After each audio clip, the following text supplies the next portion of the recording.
우리가 여호수아 강해를 오랫동안 하다가 오늘 마지막 24장에 오게 되었습니다. 여호수아 24장에 있는 말씀은 여호수아가 이스라엘 백성들에게 전하는 마지막 설교의 한 장면입니다. 그런데 여호수아는 선지자가 아니었고 설교가가 아니었습니다.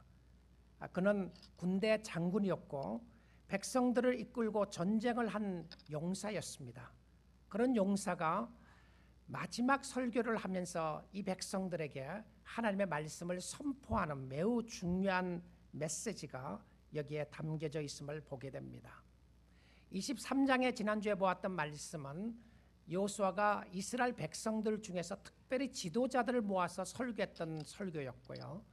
24장에 와서는 모든 백성들을 모아놓고 가나안 땅에 들어가서 사는 백성들을 모아놓고 설교하는 장면이 나와 있는데, 이 설교의 독특한 모습은 무엇이었냐면 여호수아가 설교를 하는데 여호수아가 설교하는 것처럼 나오지 않고요, 하나님이 여호수아를 통하여 하시는 하나님의 메시지가 직접적으로 선포되는 모습을 보게 됩니다. 이스라엘 백성들이 여호수아 앞에 나오고 하나님 앞에 서니까 하나님께서 너희의 조상 하나님이 이같이 말씀하여 이르시되 라고 이렇게 선포하면서 하나님의 메시지를 이 여호수아를 통하여 선포하고 있는 것을 보게 됩니다. 그런데 24장의 설교 전체적으로 보게 되면 이 설교 속에서 계속적으로 반복되어서 나오는 단어들이 몇 가지가 있습니다. 가장 많이 나오는 단어가 무엇이었냐면 하나님이라고 하는 단어입니다. 야훼 혹은 Lord라고 나오는 단어인데요, 여기 여호와라고 하는 단어를 쓰면서 내가 I라고 나오는 표현이 21번 나옵니다.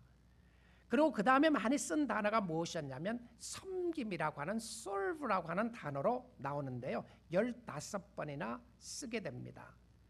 그런데 이 내가라고 하는 단어는 1절부터 13절에 주로 나오고요, 섬김이라고 하는 단어는 14절부터 28절 사이에 주로 나오게 됩니다. 왜 이렇게 했을까?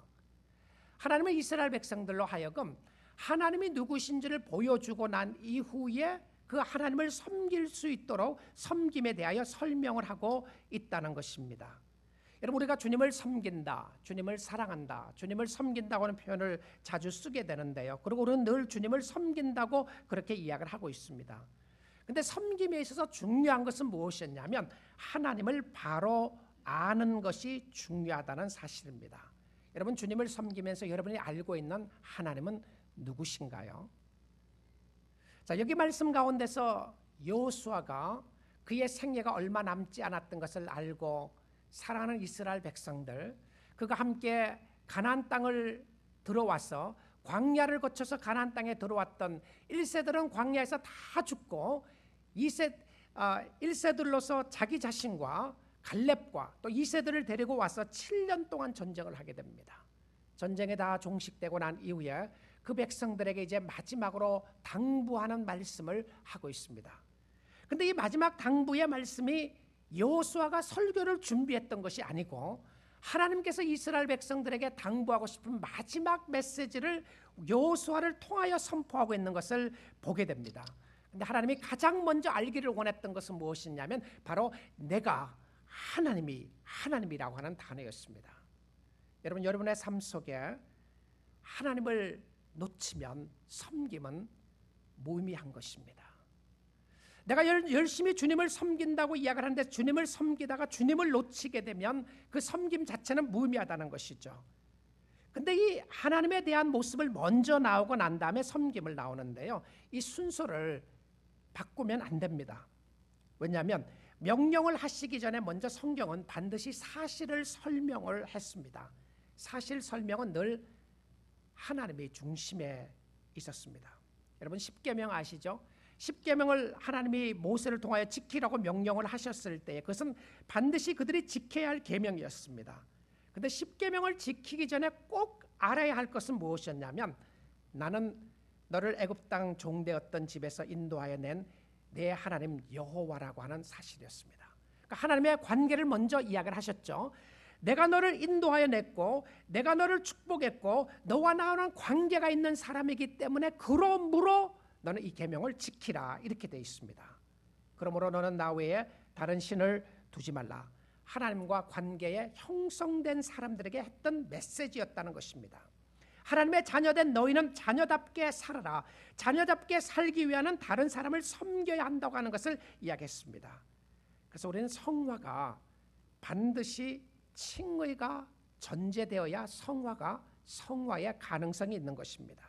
무슨 이야기냐면 하나님이 우리를 믿음으로 인침받은 하나님의 자녀가 된 것이 먼저였고요. 자녀가 된 사람은 자녀답게 살아야 하는 모습이 있어야 한다는 것입니다. 칭의 없이 성화는 있을 수가 없습니다. 예수 없이 성화된 사람, 예수를 믿지 않는데 저 사람은 참 좋은 사람이다, 저 사람은 착한 사람이다, 여러분 인격적인 성숙을 이야기할 수 있을지는 모르겠어요. 그러나 예수 없이 하늘나라에 갈 수 있는 거룩한 사람은 한 사람도 없습니다. 천국은 마음씨 착하고 마음씨 좋은 사람이 가는 곳이 아닙니다. 천국은 예수 믿는 사람이 가는 곳이 천국이기 때문에 그렇습니다. 예수 믿는 사람은 예수 믿는 사람답게 살아야 한다는 것이죠. 우리가 주님을 섬기다가 지치기도 합니다. 쓰러지기도 하고요. 포기하고 싶기도 하고 다 높고 싶기도 하는 그런 모습이 있습니다. 왜 그럴까? 왜 주님을 섬기다가 지치고 힘들 것일까? 그것은 많은 경우에 섬김이라고 하는 것이 일에 초점이 가 있었기 때문에 그렇습니다. 일이 중요하지 않는 것이 아니라 성경의 많은 부분의 섬김의 초점은 일이 아니라 자신의 변화였습니다. 하나님을 알아가는 것이었어요. 하나님을 알아가기 위하여 섬겨야 했고요. 섬김으로 하나님을 알아갔고, 하나님을 위대하신 하나님으로 사랑의 하나님이라고 하면 그 사랑의 하나님을 인격적인 삶을 통하여 보여주는 모습이 섬김이었다는 것입니다. 헬렌 로즈비얼 선교사가 말한 것처럼 우리는 하나님을 섬기다가 번아웃 될 수가 없다라고 그는 고백을 했습니다. 일을 하다가 번아웃은 될 수 있어도 하나님을 섬김에 있어서 어떻게 번아웃이 될 수가 있는가? 우리는 많은 경우에 일에 초점이 가 있기 때문에 그렇다는 것이죠. 하나님을 섬기면 섬길수록 더 기쁜 것이다 라고 이야기했어요. 여러분 육신이 피곤할 수는 있어요. 육신이 지칠 수는 있습니다. 그러나 섬김 속에 나타났던 모습은 무엇이었냐면 하나님에 대한 은혜와 사랑과 감사와 찬양이 있다는 것을 이야기하고 있다는 것입니다. 자, 오늘 24장 2절 말씀부터 시작했어요. 13절까지가 이제는 한 부분에 내가 무엇을 했다고 하는 하나님이 말씀하시는 설교의 부분을 이야기합니다. 근데 하나님의 설교의 부분에서 이야기를 했죠. 첫 번째 나오는 건 하나님이 하셨다고 하는 것이었고요. 그 다음에 14절부터 나오는 것은 섬김에 관한 부분이라고 이야기했습니다. 여러분 주님을 잘 섬기기를 원하시나요? 그러면 하나님에 대하여 잘 아셔야 합니다. 하나님이 누구신지를 잘 알지 못하면 하나님을 잘 섬길 수가 없다는 거예요. 자, 지금 이 마지막 순간에 여호수아가 설교하는 마지막 순간에 섬김을 이야기하기 전에 내가 하나님에 대한 이야기를 왜 그렇게 반복을 하셨는가? 그러면 하나님은 우리로 하여금 무엇을 알기를 원하는가? 우리는 어떤 하나님을 알아야 하는 것인가를 오늘 하나님이 직접 하시는 설교를 통해요. 좀 우리 이 말씀을 보도록 하겠습니다. 첫 번째 하나님에 대해 알아야 될 것은 무엇이었냐면 하나님의 은혜의 부르심이었습니다. 콜링에 관한 부분이었어요. 부르심. 근데 그 부르심에 대한 이야기를 하면서 놀라운 은혜의 부르심에 대해서 이야기를 합니다. 자, 근데 은혜의 부르심에 대해서 첫 번째로 이야기하는 사람이 누구냐면 바로 아브라함이 관한 이야기였습니다. 2절입니다. 옛적에 너의 조상들 곧 아브라함의 아버지 나홀의 아버지 데라가 강 저쪽에 거주하여 다른 신을 섬겼으나, 자, 하나님이 설교를 처음 시작하면서 이렇게 시작해요. 너희가 어디서 왔는지 알면 좋겠다. 너는 어디서 왔는지 알면 좋겠다. 근데 이 어디서 왔는지 알면 좋겠다고 하는 모습 속에 아브라함을 이야기한다면, 여러분 지금 어떤 의미에서 여호수아의 마지막 설교란 말이에요. 그럼 이 마지막 설교를 생각해 보게 되면 가나안 땅에 들어와서 7년을 전쟁하고 가나안 백성들 다 또 쫓아냈다면, 저는 이 24장의 설교는 개성 장군이 들어가서 모든 것을 다 쳐부수고 나서 마지막 스피치를 했다면 어떤 스피치를 했을 것 같아요? 아마 놀라운 자기 자신의 삶에 대한 것이나 조상에 대해서 이야기를 한다면 좋은 모습을 해야 될 것 같아요. 그런데 놀랍게도 24장의 끝은 죽음으로 끝납니다. 죽음에 대한, 세 사람의 죽음에 대한 이야기를 하고 24장의 설교를 끝 마무리를 하게 됩니다. 조상들에 대한 이야기를 하고 싶으면 좋은 이야기를 얼마든지 할 수 있었을 텐데 좋은 이야기로 시작하지 않고요, 아브라함에 대한 이야기를 하면 이런 이야기로 시작했으면 얼마나 좋았겠어요. 너희의 조상 아브라함을 생각해봐라. 그 조상 아브라함이 갈대 우리에서 나와서 그 나오고 난 이후에 100세의 아이를 갖게 되고 하나님이 아브라함을 얼마나 많이 축복하셨는가, 거기에 대해서 시작을 해야 될 것 같아요. 그런데 하나님은 설교를 거기에서 시작하지 않았습니다. 아브라함에서 시작은 했지만 아브라함의 연약했던 모습, 가장 생각하고 싶지 않는 그 모습을 끄집어내시는 거예요. 너희 조상 아브라함은 우상을 숭배했던 사람이었어. 그 할아버지도 우상을 숭배했던 사람이었고 우상을 만들어서 파는 우상 장사였어. 하나님을 대항하는 사람이었고 하나님을 알지 못하는 사람이었는데, 그런데 하나님이 아브라함을 불러내었다고 하는 하나님의 은혜에 대한 부르심에 대해서 이야기를 합니다. 여러분, 후손들에게 자부심을 심어주고 싶으면 이런 이야기는 싹 빼야 되는 거 아니겠습니까? 안 그래요? 여러분, 성경에 왜 이렇게 실패와 실수와 정말 알고 싶지 않는 그런 이야기들을 집어넣고 이 말씀을 하시나요? 그것은 우리로 하여금 뒤를 돌아보기를 원한다는 사실이었습니다. 그의 가문은 우상 숭배하는 가문이었고요, 우상을 파는 가문이었습니다. 예수님을 믿는, 하나님을 믿는 사람이 아니었다는 것이죠. 믿고 싶어하는 욕망도 없었고요, 그런 마음도 없는 그를 내가 불렀다고 이야기를 합니다. 요즘 모습으로 설명을 하면 그의 가문은 죄인이었다는 것입니다. 아브라함이 잘났기 때문에, 아브라함이 힘이 있었기 때문에, 아브라함이 믿을 것 같았기 때문에 구원하고 불렀던 것이 아니라, 하나님이 그가 아무것도 할 수 없는 그 상황에 있을 때에 아브라함을 아브라함이 되게 했던 사람은 하나님이었다고 그는 고백을 하고 있음을 보여주고 있습니다. 아브라함을 부르신 하나님은 그가 죄인 되었을 때 불렀고요, 그리고 아브라함에게 놀라운 은혜를 부어주셨습니다. 여러분, 하나님이 여러분들 하여금, 저로 하여금 기억하고자 하는 것이 있습니다. 그것은 여러분의 부르심을 받았을 때 어디서 부르심을 받았는가를 확인해 보기를 원한다는 것입니다. 아무도 여기 있는 사람은 나는 태어나면서부터 예수 믿었다고 하는 사람이 아무도 없을 것입니다. 우리 모태신앙이라는 표현을 쓰죠. 그러나 사실은 모태 때부터 믿은 것은 아니었죠. 하나님의 선택의 모습은 있었지만 내가 아무것도 가진 것이 없을 때에 나는 저절로 하나님을 믿게 된 사람은 아무도 없습니다. 여러분, 여러분의 가문들을 생각해 보게 되면 자랑할 가문들이 많이 있을지도 모르겠어요. 나는 몇 대째 하나님을 믿었다. 저는 저의 가문을 생각해 봐도 감사하는 것 중에 하나가 저희 할아버지 때부터, 정말 할아버지가 힘들고 어려울 때 초창기에 예수님을 믿게 됐습니다. 그리고 저희 아버님이 믿게 되고 제가 믿게 되는 역사가 있었습니다.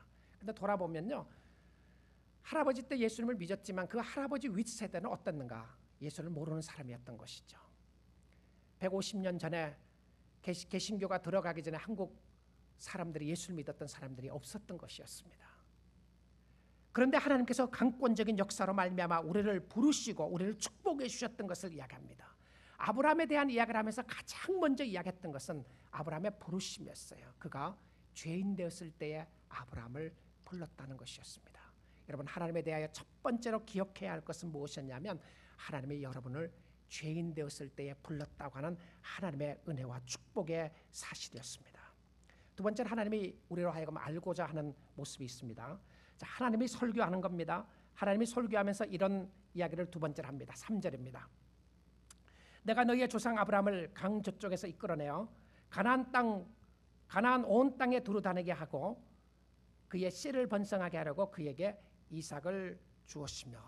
두 번째 모습은 우리로 꼭 기억하기를 원하는 것은 무엇이냐면, 하나님의 축복이 임하는 데는 시간이 걸린다는 사실입니다. 시간이 걸린다는 사실이에요. 여러분, 구원의 역사는 단번에 일어나는 역사입니다. 그렇죠? 예수를 믿는 순간에 단번에 일어나는 역사지만 우리가 주님을 믿고 주님을 따라가면서 살아나가는 삶 가운데 일어나는 것은요, 성화 작업 속에 일어나는 축복의 역사는 시간이 걸립니다. 시간이 걸려요. 여러분 혹시 기도하다가 포기한 거 있으시죠? 하나님이 안 들어주시는 것 같아. 우리가 현대를 사는 기독교인들이 크리스천들이요, 신앙생활을 하기 어려워하는 것 중에 하나가 무엇이었냐면 신앙생활이 빨리 되지 않는다는 것입니다. 빨리 되지 않는 거예요. 요즘같이 모든 것이 빠른 시대에 신앙생활도 좀 빨리 되면 얼마나 좋겠어요. 여러분 약 하나를 먹고 아니면 여기에 와서 설교 한 편 듣고 일주일 살면 모든 것이 형통하게 되고 전혀 갈등과 고민과 아픔이 없고 죄를 짓지 않는다면 얼마나 좋겠습니까? 아니면 이 교회에 와서 예배를 드리며 기도를 했더니 즉시로 모든 기도가 응답되면 얼마나 좋겠어요. 그런데 어떤 경우에는 여러분이 기도를 해도 시간이 꽤 걸려서 응답해 주시는 때가 있는 거죠. 아니 어떤 경우에는 여러분이 기도함에도 불구하고 아직도 응답되지 않는 많은 기도가 있을지도 모르겠습니다. 여러분 불과 20년 전, 25년 전만 해도요, 여러분 학교 공부할 때 컴퓨터가 있으셨습니까? 제가 공부할 때 신학교 다닐 때 컴퓨터가 있었는데 지금하고 비교할 수 없는 그런 모습이었죠. 애널로그 시대에서 디지털 시대로 바뀌면서 우리는 디지털 하나님을 생각하고 있습니다. 하나님이 디지털 하나님이 될 수 없다는 의미가 아니고요, 하나님은 무엇인지 할 수 있는 그런 역사를 가지고 계시지만, 그러나 하나님이 우리를 양육해 나가고 인도해 나가실 때에 우리가 생각하는 대로 응답이 되지 않을 때가 있다는 것입니다. 바로 이루어져야 하는데 이루어지지 않는 것이죠. 여러분 그런 기도를 들지 않습니까? 하나님 나에게 인내가 필요합니다. 인내를 위해서 기도함에도 불구하고 하나님 나에게 인내를 주세요. 그런데 지금 당장 인내도 지금 당장 받아야 하는 것이 우리의 모습이 아닌가 생각해 보게 됩니다. 하나님의 시간에 나를 맞추는 것이 아니라 나의 시간에 하나님을 맞추는 모습을 보게 돼요. 아브라함에게 약속한 것은 하나님이 이런 이야기를 하셨습니다. 내가 너의 조상들을, 내가 너를 축복해서 너에게 하늘의 무수한 별과 같이 바다의 모래와 같이 너를 축복해 줄 것이라고 약속을 했습니다. 그런데 약속을 하셨는데 약속이 이루기까지는 많은 시간이 걸렸습니다. 나중에 하나님께서 아브라함의 이름을 아브라함이라고 고쳐주시고요, 아브라함이라고 고쳐주시면서 너의 이름은 열국의 아비가 될 것이라고 이야기했습니다. 모든 백성의 아버지가 될 것이다. 여러분 그의 이름 때문에 그는 얼마나 힘들게 살았는지 모릅니다. 여러분 생각해 보십시오. 사람들이 와서 물어봅니다. 당신 이름이 무엇입니까? 나는 아브라함입니다. 그 뜻이 뭐죠? 열국의 아비입니다. 세상의 아버지입니다. 와, 정말 신기한 아들 이름을 가지고 계시네요. 아들이 몇이나 있습니까? 자녀가 몇이 있습니까? 여러분 그때는 적어도요, 열국의 아비라고 하는 말을 하고 싶으면 적어도 아이가 20명은 있다고 해야 되지 않겠어요? 그렇지 않습니까? 많으면 50명은 있습니다. 그럼 와, 아이를 많이 낳으셨네요. 정말 열국의 아비시군요. 이렇게 된단 말이에요. 근데 아이가 몇이 있습니까? 라고 할 때마다 아브라함은 대답하기가 민망했을 겁니다. 아이 하나도 없습니다. 아니 아이 하나도 없는데 어떻게 열국의 아비라는 이름을 가지고 있습니까? 아마 그의 이름은 그의 삶 속에 조롱거리가 되었을 것입니다. 하나님은 75세에 그를 부르시면서 약속을 하셨습니다. 내가 너를 축복하고 내가 너를 통하여 민족의 모든 민족들의 축복을 받는 그런 역사가 있을 것이라고 이야기를 했었습니다. 근데 나이가 들어도 그는 아이를 갖지 못했어요. 그래서 자기의 몸종 하가를 통하여 아이를 하나 가지게 됩니다. 그 아이의 이름이 이스마엘이었어요. 그래서 하나님께 이야기합니다. 이 아이가 나의 약속의 아이가 되면 안 되겠습니까? 라고 이야기했을 때 하나님은 아니라고 그랬습니다. 그리고 아이를 한 명 주었습니다. 100세에 하나 주었어요. 그가 아이 하나를 받기까지 걸렸던 시간이 25년이었습니다. 그 다음에 이삭은 어떻게 되었나요?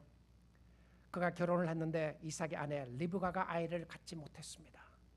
그래서 또 아이를 갖기 위하여 기도하는데 20년이 걸렸습니다. 20년이 지나고 난 이후에 쌍둥이를 가지게 됐어요.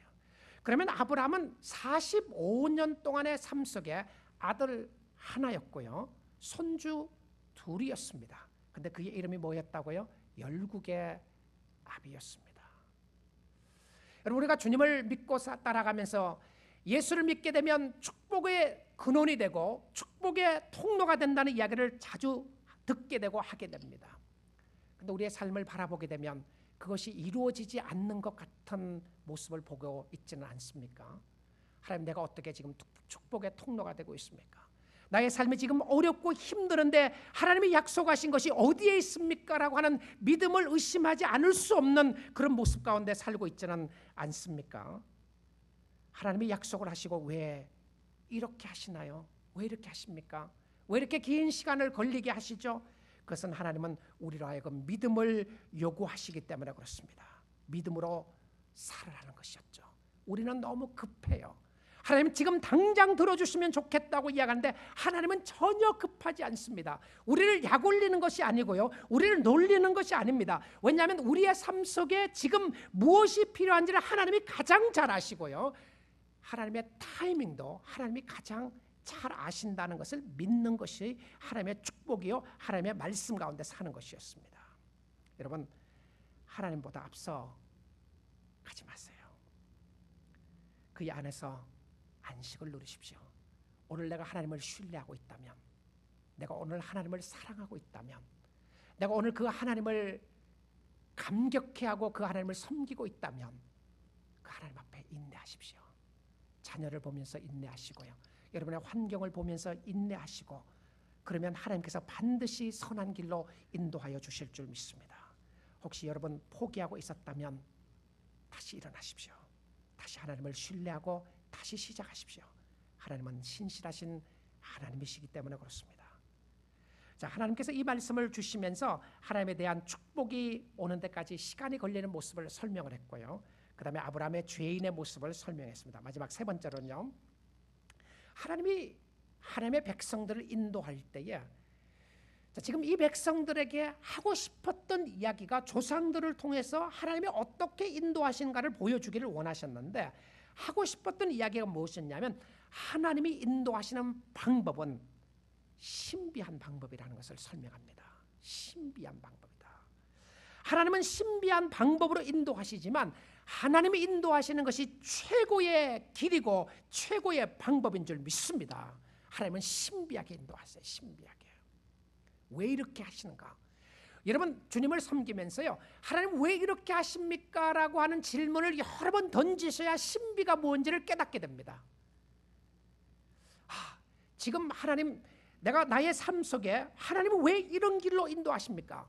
근데 왜 이런 길로 인도하십니까? 라고 하는 질문 속에 하나님을 신뢰하는 것이 있다면, 하나님을 의지하는 것이 있다면 하나님이 반드시 선한 길로, 좋은 길로 인도하여 주실 줄 믿습니다. 그런데 여러분, 하나님을 신뢰하지 않고요, 하나님이 왜 이런 길로 인도하십니까? 라고 하는 모습 속에 불평과 원망이라고 하면 여러분, 하나님의 길을 찾을 수가 없을 거예요. 이해할 수가 없는 길들이 너무 많습니다. 근데 저는 저의 삶을 돌아보아도 하나님이 이해할 수 없는 길로 인도하신 부분들이 여러 부분이 있어요. 저는 교회를 개척하기 전에요, 저는 선교사가 되기를 원했습니다. 그리고 대학생 사역을 하면서 선교사가 되기 위해서 선교 지역에 나갈 것을 생각하고 어느 지역까지 나갈 것을 생각했어요. 그래서 결혼하자마자 바로 90년도 초에요, 제가 러시아를 가려고 그랬어요. 그래서 러시아를 가면 그곳에서 학원을 하고 대학생들에게 복음을 전하겠다고 하는, 그때 90년도 초였습니다. 그때는 이제 러시아가 금방 문이 열릴 때였는데요, 근데 제가 학생들에게 도전을 하면서 이야기했더니 많은 학생들이 러시아어를 공부하기 시작했어요. 저와 함께 가겠다고요. 그래서 러시아어 배웠던 학생들이 많이 있습니다. 우리 교회에 다니는 자매 중에서 러시아어 공부했던 자매가 있어요. 근데 저하고 함께 러시아에 가서 몇 년씩 헌신하고 그랬던 자매들이었는데요, 그런데 하나님이 그 길을 닫으시고 인도하지 아니하셨어요. 그리고 교회를 개척하게 하셨습니다. 교회를 개척하는 가운데서도 제 생각대로, 제가 원하는 대로 안 된 것 너무 많습니다. 교회를 건축하는 과정 속에도 그랬고요, 교회가 개척되는 과정 속에서도 하나님이 왜 이렇게 인도하십니까? 라고 할 수밖에 없는 그런 모습들이 너무 많았어요.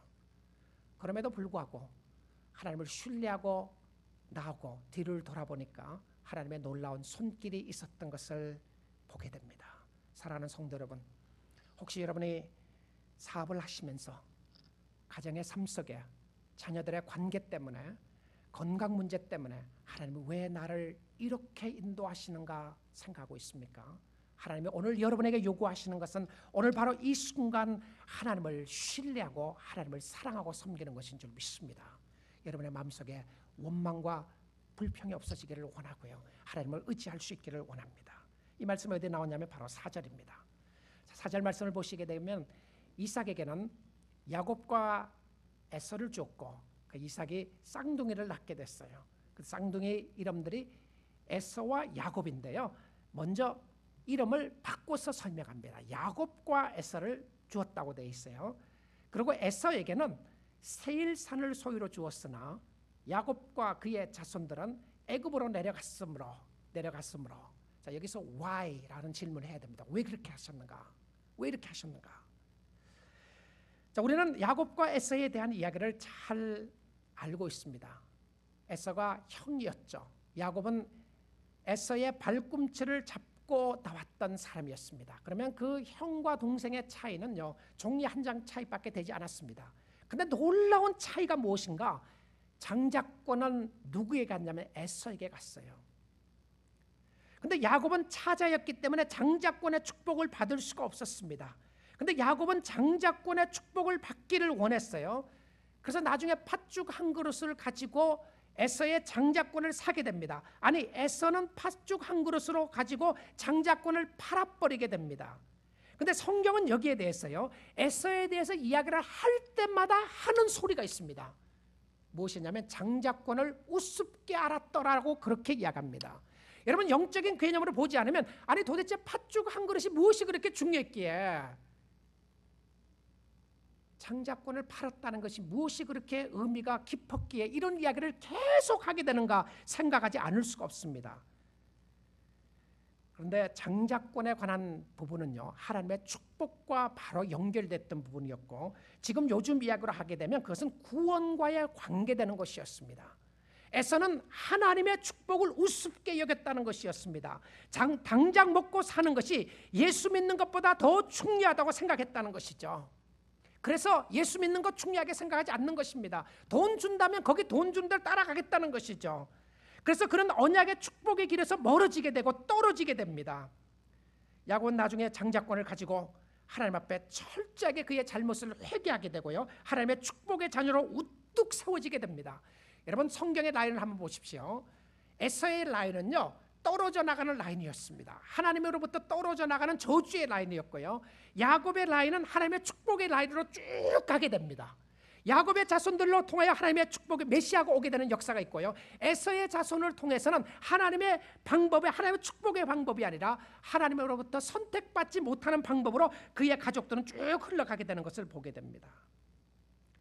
지금 당장 보기에는 누가 축복을 받는 것처럼 보이느냐 하면요, 오늘 4절 말씀에 보게 되면 에서에게는 세일산을 소유로 주었으나 라고 이렇게 되어 있습니다. 에서에게는 세일산을 소유로 주었다.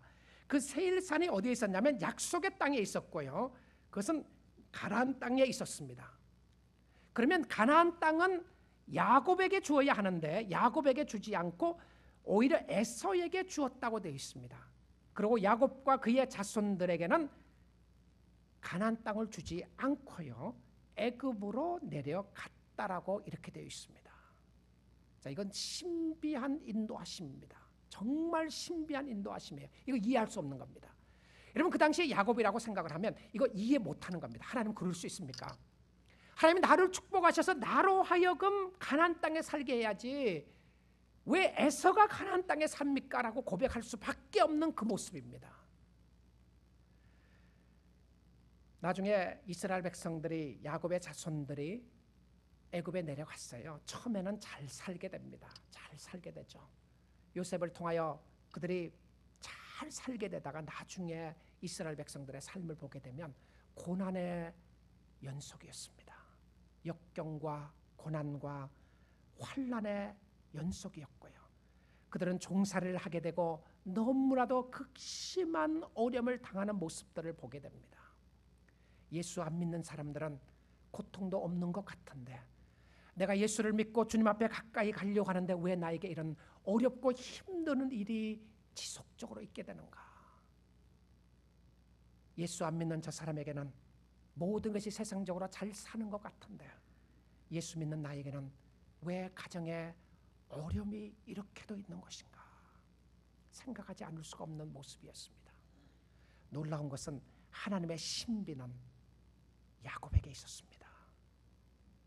여러분, 예수를 믿지 않는 사람, 하나님을 믿지 않는 사람들이 더 잘 사는 것 같고 더 잘 되는 것 같고, 그런데 믿는 사람들이 고통 가운데 있다는 생각이 들지 않나요? 여러분, 여러분만 아니었습니다. 시편 73편에 보게 되면 그런 사람 한 사람이 있었습니다. 바로 아삽이라고 하는 사람이었는데요. 아삽은 이런 고백을 합니다. 하나님은 좋으신 하나님인 줄 알았다. 하나님은 이스라엘 백성들에게, 하나님을 사랑하는 사람들에게 좋으신 하나님인 줄 알았는데 나는 악인의 형통함을 보면서 미끄러질 뻔했다. 악인이 잘 되는 거 보면서 미끄러질 뻔했다. 도저히 이해할 수 없는 그런 상황을 보면서 너무나도 힘들고 어려웠다고 그렇게 이야기합니다. 그리고 시편은 이렇게 고백합니다.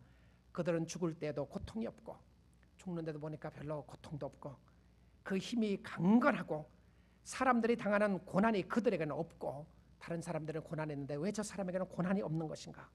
사람들이 당하는 재앙도 그들에게 없으니 그러므로 교만이 그들의 목걸이요 강포가 그들의 옷이며 살찜으로 그들의 눈이 솟아나며 그들의 소득은 마음의 소원보다 많으며. 와, 더 읽다가는 눈이 나올 것 같아요. 그렇죠? 왜 이렇게 안 믿는 사람이 잘 되는 것인가요? 세상적인 모습으로 그런 거죠. 아삽이 그거 보면서 내가 도대체 하나님을 믿는다는 의미가 무엇인가, 내가 하나님을 믿어서 무엇을 얻는다는 말인가를 생각하게 됩니다. 여러분, 주님을 믿으면서 무엇을 소망하고 무엇을 갈망하고 있나요? 여러분, 무엇을 가지고 비교하고 있습니까? 믿는 사람하고 믿지 않는 사람하고요. 세상적인 것을 가지고 비교하면 unfair한 겁니다. 그렇지 않아요? 하나님은 한 번도 믿는 사람과 믿지 않는 사람을 설명을 하면서 세상적인 것을 가지고 비교하라고 그런 적이 없었습니다. 하나님은 우리에게 영원하신 하나님, 위대하신 하나님은 천지를 창조하신 하나님을 믿고 나가는 그 구원의 역사를 이루어 주신 그 하나님을 바라보고 섬기는 자녀들이야말로 얼마나 위대하고 축복된 자녀인가를 이야기를 했어요. 그럼 그 아삽이 하나님 앞에 나가 기도하기 시작을 합니다. 이룰 수 있습니까? 라고 기도하기 시작하는데 성전에 들어가서 기도를 해요. 성전에 들어가서 기도하다가 하나님을 만나게 됩니다. 하나님을 만나서 보니까 악인이 바람과 같이 사라지는 모습을 본 거예요. 아, 인생이 이렇게 짧은 것이구나. 이렇게 짧은 인생 속에 저들은 멸망하게 될 것인데 잘 산다는 것이 무슨 의미가 있는가를 생각하게 되었습니다. 그리고는 의인의 형통함을 보게 되었고요, 하나님의 축복을 바라보게 되면서 그는 마지막으로 고백을 이런 고백으로 끝납니다. 하늘에는 주 외에 누가 내게 있으리요, 땅에서는 주밖에는 나의 사모할 자가 없느니라. 여러분, 이 고백을 했던 아삽은 그리고 나서 잘 살았더라 이런 말 없어요. 그는 하나님을 고백하면서 이렇게 합니다. 하나님께, 여호와께 가까이 함이 내게 복이라. 나는 그 하나님과 함께 섬기겠다고 하는 하나님에 대한 바른 신앙의 고백의 차이가 있었습니다. 성도는 누구라고요? 하나님에 대한 바른 신앙을 고백하는 사람이었습니다. 사랑하는 성도 여러분, 하나님의 좋으심 속에는 하나님의 좋으심을 믿고 의지하고 따라가지만 때때로 눈물 나게 하는 어려움을 허락하실 때가 있습니다. 그것은 하나님을 섬기지 않아서가 아니고요, 하나님을 신실하게 섬기는 사람에게도 긴 터널을 지나갈 때 같은 순간들이 있습니다. 성경은 믿음의 사람들의 어두웠던 순간들을 숨기지 않고 기록합니다. 아브라함은 아내를 속였던 거짓말장이라고 하는 이야기를 기록합니다. 아브라함의 아들 이삭도 아내를 누이라고 속이는 거짓말장이라고 하는 것을 적나라하게 기록해주고 있습니다. 야곱은 정말 악한 교활한 술수의 사람이었다는 것을 적나라하게 기록해주고 있습니다. 그러면서 무엇을 보여주시나요? 그런 사람에게 베풀어 주셨던 하나님의 은혜의 모습이었습니다. 여러분 자신들을 바라보면서 나는 야곱과 같이, 또 나는 믿음의 조상과 같이 살 수 없다고 하는 생각을 합니까? 그들은 다 죄인들이었습니다. 그들은 다 악한 사람들이었어요. 그럼에도 불구하고 그들은 하나님을 신뢰하는 사람이었습니다. 사랑하는 성도 여러분, 하나님의 큰 그림을 볼 수 있기를 원합니다. 여러분, 아름다운 양탄자가 있다고 생각해 보십시오. 너무나도 아름다운 양탄자가 여기 밑에 깔려 있어요. 비싼 양탄자가 깔려 있는데 그 양탄자 위를 개미 한 마리가 지나갑니다. 개미가 양탄자를 지나가면서 개미가 생각합니다. 왜 여기는 까만색이 있지? 한참 갔는데 보니까 옆에는 빨간색이 있는 거예요. 왜 여기는 빨간색이 있을까? 또 한참 가다 보니까 파란색이 있어요. 왜 여기는 파란색만 있는가? 도저히 이해할 수 없다고 개미는 생각할 것입니다. 그러나 위에서 보게 되면 아름다운 그림의 한 폭의 그림을 볼 수 있는 것 같지 말입니다. 하나님의 큰 그림은 하나님의 선하신 계획입니다. 하나님을 사랑하는 자에게는 하나님이 반드시 책임져 주시고 선한 길로, 축복된 길로 인도하여 주실 줄 믿습니다. 지금 요구되는 것은 이해할 수 없어도 오늘 그 하나님을 믿고 사는 것입니다. 오늘 그 하나님을 신뢰하며 순종하며 사는 것입니다. 반드시 하나님 앞에 서게 해 주실 줄 믿습니다. 하나님이 하셨다고 고백하게 해 주실 것입니다. 하나님 밖에는 없다는 고백을 해 주실 것입니다. 어둡고 이해할 수 없는 순간을 지나가더라도 하나님이 당신과 함께, 여러분과 함께 동행함을 믿고 그를 의지하며 순종하며 살 수 있기를 주님의 이름으로 축원드립니다.